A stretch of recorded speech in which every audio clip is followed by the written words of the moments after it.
वैसे तो ये कहा जाता है कि बिहार में अपराध खत्म हो चुका है और अपराधियों का बेलगाम होना भी खत्म हो चुका है, लेकिन जिस तरीके की तस्वीरें लगातार सामने आती हैं वो ये कहती हैं कि अपराध अभी भी बिहार में उसी तरीके से है और अपराधी अभी भी बेलगाम है।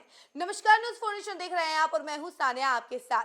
बिहार के उप मुख्यमंत्री सम्राट चौधरी अक्सर ये कहते रहते हैं कि अपराधियों पर नकेल कसा जा रहा है, अपराधियों को बिहार से खत्म किया जा रहा है, लेकिन जो तस्वीरें सामने आती हैं वो सबको चौंका कर रख देती हैं कि आखिर इतना एक्शन लिया जा रहा है, इतनी मीटिंग की जा रही हैं, अपराधियों पर नकेल कसा जा रहा है, ऐसी बातें कही जाती हैं, तो उसका एक्शन नजर क्यों नहीं आता है और बार बार ऐसी घटनाएं सामने कैसे आ जाती हैं।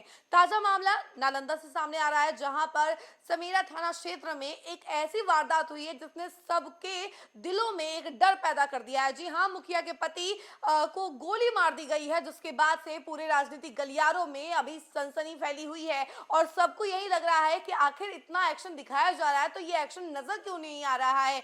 कोई भी आता है और इसी तरीके से गोलियों की बरसात करके चला जाता है। गुंडे जो हैं एक तरीके से हमेशा चैलेंज करते रहते हैं प्रशासन को, आए दिन कोई ना कोई वारदातों को अंजाम देते हैं और इसी कड़ी में मुखिया के पति जो कि खुद एक रिटायर्ड आर्मी जवान है, उनको गोली मार दी गई अंधेरे रात में। जी हाँ, ये आजकल चीजें ज्यादा देखने को मिल रही हैं, अंधेरी रातों में भी गोलीबारी हो जाती है, कभी कभी दिन दहाड़े गोलीबारी और लूट जैसी वारदातें हो जाती हैं। जब से गृह विभाग संभाला है सम्राट चौधरी ने, तब से ये बातें चल रही है कि बिल्कुल भी अपराध खत्म हो चुका है, लेकिन बार बार ऐसी वारदातें सामने आ जाती हैं और एक क्वेश्चन मार्क सामने खड़ा कर ही देती है सम्राट चौधरी के आगे कि आखिर कौन सा एक्शन ले रहे हैं जिसका एक्शन नजर ही नहीं आ रहा है। इस मामले के बारे में जरा जानकारी हम आपको विस्तार से देते हैं कि क्या कुछ हुआ था और किस तरीके से उन्हें गोली मारी गई है। पुलिस रोज दावा करती है कि अपराधियों पर नकेल कसा जा रहा है, वहीं बदमाश रोज पुलिस के दावों की खिल्ली उड़ा रहे हैं। मुख्यमंत्री के गृह जिले में ही अपराधी बेलगाम हो गए हैं।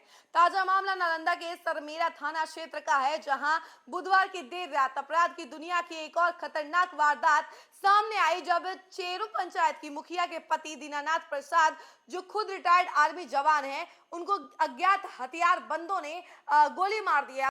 जो खुद रिटायर्ड आर्मी जवान हैं और उन्हें अज्ञात हथियारबंद बदमाशों ने गोली मारकर लहूलुहान कर दिया है। हमला उस वक्त हुआ जब वह अंधेरे में अकेले घर लौट रहे थे और घात लगाए बैठे अपराधियों ने मौका पाते ही सीधे जांग में गोली उतार दी। घायल को प्राथमिक उपचार के बाद पावापुरी मेडिकल कॉलेज रेफर कर दिया गया, जहां डॉक्टरों की टीम उनका इलाज कर रही है। फिलहाल उनकी हालत स्थिर नहीं बताई जा रही है और आपको बता दें कि वारदात की सूचना मिलते ही एसएसपी नरूल हक और सरमीरा थाना अध्यक्ष और पुलिस टीम रात में ही घटनास्थल पर पहुंची।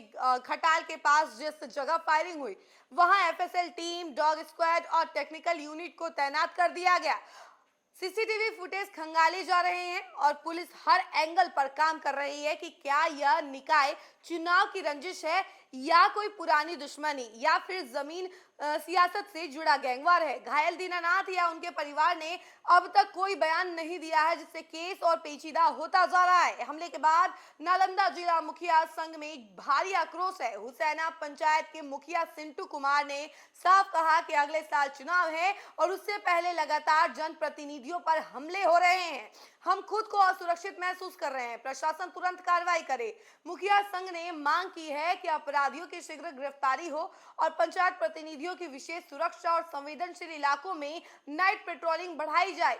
एएसपी ने कहा है कि वैज्ञानिक अनुसंधान और तकनीकी ट्रैकिंग की मदद से अपराधियों को जल्द पकड़ लिया जाएगा। मामला हाई प्रोफाइल है, इसलिए पुलिस इसे सुपर फास्ट ट्रैक मोड पर जांच रही है।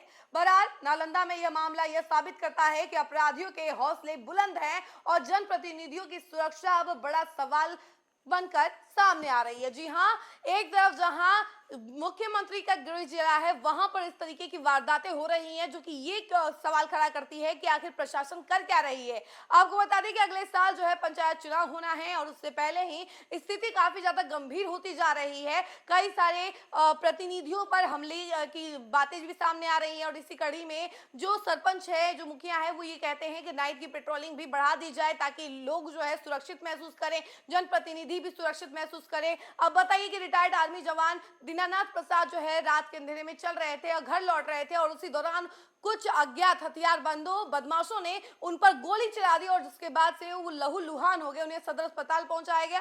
फिलहाल उनकी हालत जो है नाजुक है, लेकिन हाँ, कहा यही जा रहा है कि वो ठीक हो जाएंगे। लेकिन हाँ, इस तरीके की वारदातें अगर आए दिन सामने आती हैं तो आने वाले समय में ये कहा जा सकता है कि कोई भी सुरक्षित नहीं है। अपराधी आए दिन जो है प्रशासन को चैलेंज करते रहते हैं और इस तरीके की वारदातों को अंजाम देते हैं। क्या कुछ राय है आपकी इस खबर को लेकर? कमेंट सेक्शन में जरूर बताइएगा और देखते रहिए न्यूज़ 4 नेशन। धन्यवाद।